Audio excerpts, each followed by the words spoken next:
Meanwhile, U.S. House Speaker Nancy Pelosi said she spoke with nation's top military leader about ensuring that unstable President Donald Trump does not launch a nuclear attack in his final days in office.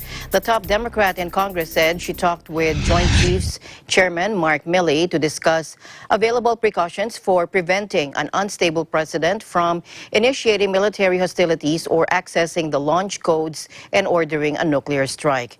In her letter to Democratic colleagues, Pelosi also said she is prepared to launch impeachment proceedings against Trump if he doesn't voluntarily resign or if Vice President Mike Pence doesn't begin a process that allows him and the cabinet to remove the president. If the president doesn't leave office imminently and willingly, the Congress will proceed with our action, she said. U.S. Vice President Mike Pence, meanwhile, is opposed to using the Constitution's 25th Amendment to force President Trump from office, despite pressure from Democrats and some Republicans, according to the New York Times.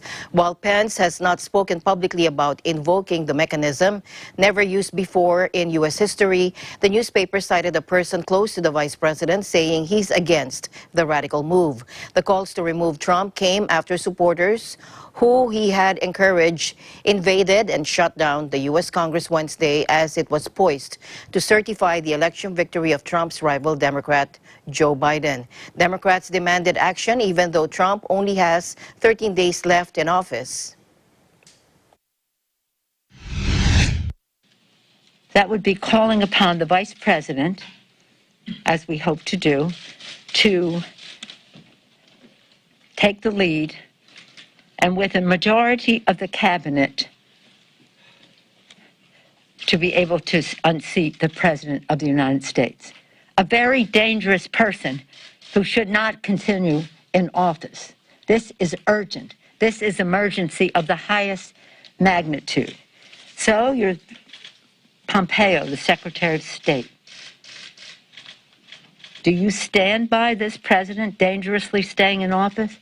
Secretary of the Treasury, Mnuchin. What is it? Is it about success in business later, or is it, do you believe in this? Do we have the list?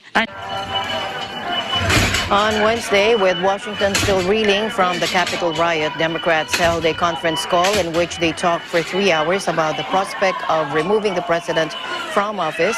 CBS News reports that Democrats were overwhelmingly supportive of the effort, with just one, Oregon Representative Kurt Schrader, arguing that such a move would be too divisive for the country.